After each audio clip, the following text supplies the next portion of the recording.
Hello everyone, जय हिंद, नमस्कार, welcome you all to mission competition. आप सभी का स्वागत है। सबसे पहले आप सभी को राधे राधे, जय श्री राम।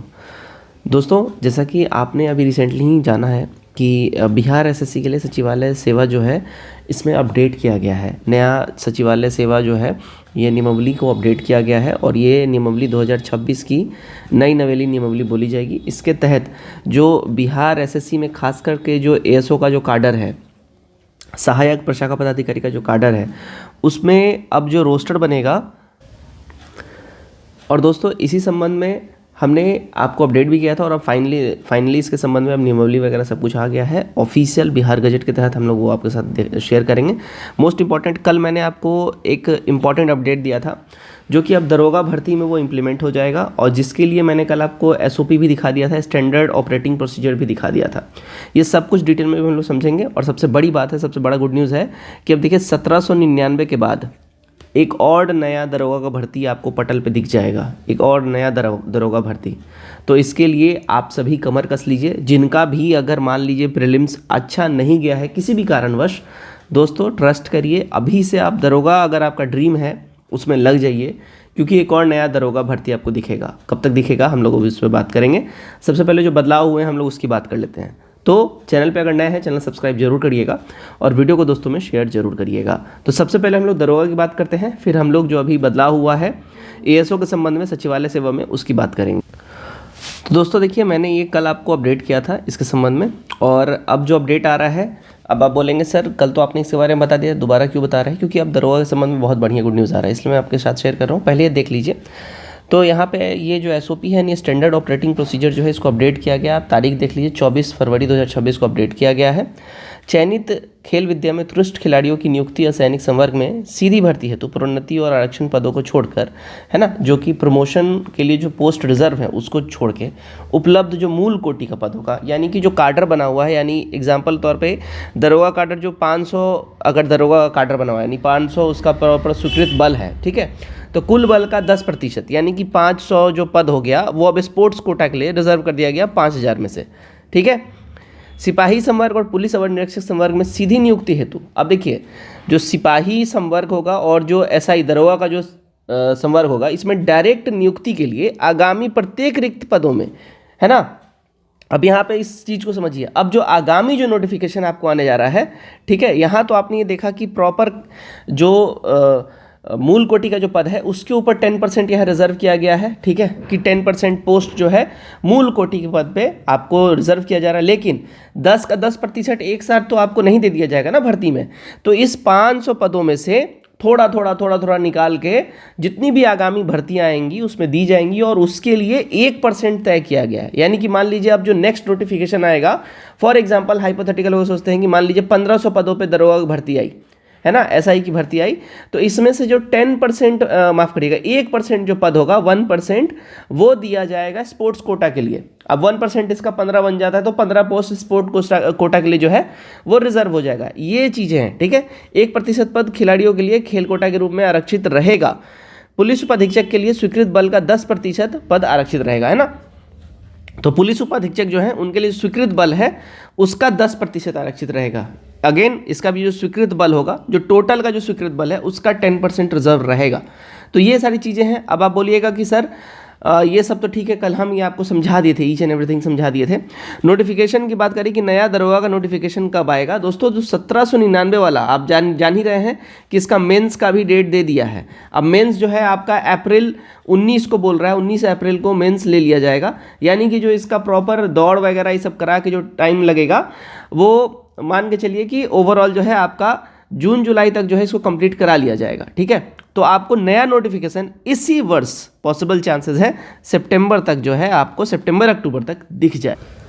दोस्तों टेक्स्ट बुक आपके लिए बहुत ही बेहतरीन एक मौका लेके आया है, क्योंकि टेक्स्ट बुक के ऊपर में करेंटली होली सेल जो है वो लाइव हो रहा है। दूसरी बात देखिए दोस्तों, 3 मार्च को रात 12 बजे से 1 बजे के बीच में, ठीक है, रात 12 से 1 बजे के बीच में अगर आप टेक्स्ट बुक परचेस करते हैं तो आपको बहुत ज़्यादा लाभ मिलेगा। लेकिन जैसे ही अगर आप 12 बजे अगर इसको परचेस करिएगा दोस्तों, देख सकते हैं कि आपको 299 का ये प्राइस मिलेगा। लेकिन जैसे ही 12:01 हुआ आपको कुछ और एक्स्ट्रा पे करना पड़ेगा। 12:13 जैसे 2 मिनट हुआ आपको एक्स्ट्रा पे करना पड़ेगा। जैसे कि आप यहाँ देख सकते हैं, आप मान लीजिए 12:15 में ले रहे हैं, 314 रुपये 299 की जगह लगेगा। और अगर 12:30 में लीजिएगा 329 लगेगा, यानी कि हर एक मिनट में प्राइस इंक्रीज होगा। तो ध्यान रखिए, एकदम 3 तारीख को रात के 12 बजे का, यानी कि 2 तारीख हुआ और रात का 12 बजे यानी 3 तारीख लगा, फटाक से परचेस कर लीजिए। जस्ट 299 में आपको ये सब्सक्रिप्शन मिल जाएगा। लेकिन वो तभी मिलेगा जब आप कोड यूज़ करेंगे MCT, यानी कि मिशन कॉम्पिटिशन। लिंक इसके संबंध में दोस्तों डिस्क्रिप्शन में दिया हुआ है, उस लिंक पे क्लिक करके आप अलार्म सेट कर लीजिए और उस लिंक पे क्लिक करके आप डायरेक्ट जाकर परचेस कर सकते हैं। डिस्क्रिप्शन में सारी डिटेल्स बताई गई हैं।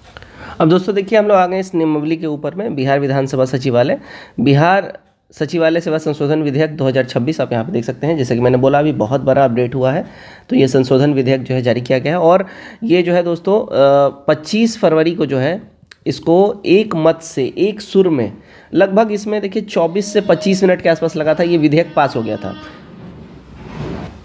अब क्या है ये विधेयक, डिटेल में इसको देखिए। तो देखिए, बिहार सचिवालय सेवा अधिनियम 2007 में ये बना था और जिसको टाइम पे अपडेट किया जाता है। तो बिहार अधिनियम 3/2008 फिर समय समय पर यथा संशोधित करते हुए जो है विधेयक किया गया है। अब देखिए, बिहार सचिवालय सेवा संशोधन विधेयक 2026 इसको कहा जाएगा, ठीक है ना। अब इसमें देखिए क्या प्रावधान। अब देखिए, उक्त अधिनियम की धारा 9 खंड 1 को निम्नवत प्रतिस्थापित किया जाएगा। अब 9(1) जो है, सहायक प्रशाखा पदाधिकारी यानी कि ASO दोस्तों, ग्रेड के 85% पद को सीधी भर्ती द्वारा बिहार कर्मचारी चयन आयोग द्वारा प्रयोजनार्थ समय समय पर आयोजित प्रतियोगिता परीक्षा के आधार पर भरा जाएगा। अब यहाँ पे समझिएगा, पहले जो है ये केवल 75% ही होता था और 25% पोस्ट जो होता था वो प्रमोशन के माध्यम से, यानी कि UDC के पदों से प्रमोट होकर फिर 25% ऐसे कर्मचारी होते थे जो ASO बनते थे। लेकिन अब ये जो 75% वाला प्रोसीजर है इसको ख़त्म कर दिया गया, 25% वाला प्रोसीजर ख़त्म कर दिया गया। अब 85% पदों पे जो है डायरेक्ट भर्ती होगी प्रतियोगिता परीक्षा के माध्यम से, और केवल 15% ऐसे पद हैं जिनके ऊपर UDC के माध्यम से प्रमोशन के द्वारा भर्ती होगी। परंतु बिहार उत्कृष्ट खिलाड़ियों की सीधी नियुक्ति नियमावली 2003 के प्रावधान के आलोक में चयनित सुयोग्य उत्कृष्ट खिलाड़ियों की नियुक्ति सीधी भर्ती के लिए उपलब्ध पदों का 10% के अंतर्गत की जाएगी। अब यहाँ देख लीजिए, यहाँ क्या बोला जा रहा है कि चयनित सुयोग्य खिलाड़ियों का जो है नियुक्ति वो डायरेक्ट रिक्रूटमेंट के लिए 10% किया जाएगा। तो यहाँ पे एक चीज़ समझिएगा, तो यहाँ पे जो 85% किया गया है इसमें से 10% जो है वो स्पोर्ट्स कोटा के लिए ही है। यानी कि अगर एक तरीके से देखें, जो सामान्य छात्र हैं उनके लिए अभी भी 75% ही सीट्स हैं, 10% यहाँ पे स्पोर्ट्स कोटा के लिए बढ़ा दिया गया है। तो जो स्पोर्ट्स कोटा के लिए जो बढ़ा के 85 जो किया गया है, बस वहीं प्रमोशन वाले में से घटाया गया। 15% पे ही केवल डायरेक्ट प्रमोशन के लिए अब ये रह गया है। शेष 15% पदों में बिहार सचिवालय लिपिकीय सेवा के उच्च वर्गीय लिपिक यानी कि UDC की प्रोन्नति द्वारा बढ़ा जाएगा। ऐसी प्रोन्नति वरीयता एवं यथातथ गठित विभागीय प्रोन्नति समिति की अनुशंसा से दी जाएगी। तो यहाँ पे यही सारी चीज़ों को अपडेट किया गया है दोस्तों। अब यहाँ पे बात करते हैं, अभी देखिए जो करंट जो CGL4 है, अभी CGL4 में एक चीज़ जान लीजिए, अभी करेंटली देखिए 350+ और भी ASO का इसमें सीट ऐड होने वाला है। और इसके अलावा आप सभी जान रहे हैं कि पंचायती राज विभाग से भी लगभग 3500 पोस्ट और भी ऐड होने वाला है। तो अभी करेंटली अगर हम बात करें तो लगभग 4000+ पद जो है अभी CGL4 में आपको ऐड होता दिख जाएगा। और करेंटली इस कार्डर में अभी और भी नए ASO के पद इंक्लूड होने वाले हैं। तो आपको जो CGL5 है ये भी लोडेड हो रहा है। मैं आपको बोला हूँ कि CGL5 भी जो है आपको आने का प्रबल संभावना है और ये भी आपको दिख जाएगा पटल पे। लेकिन CGL4 ये सब निपटने के बाद अब ये CGL5 आप 2027 के लास्ट तक एक्सपेक्ट कर सकते हैं, उससे पहले थोड़ा सा मुश्किल है। तो ओवरऑल जो यहाँ पे चेंजेस हुआ है मैंने आपको ओवरऑल सब कुछ बता दिया है। अब इस संबंध में अगर आपका कोई भी डाउट हो, कंसर्न हो, कमेंट करके ज़रूर बताइएगा और वीडियो को दोस्तों यारों में शेयर ज़रूर करिएगा। जय हिंद।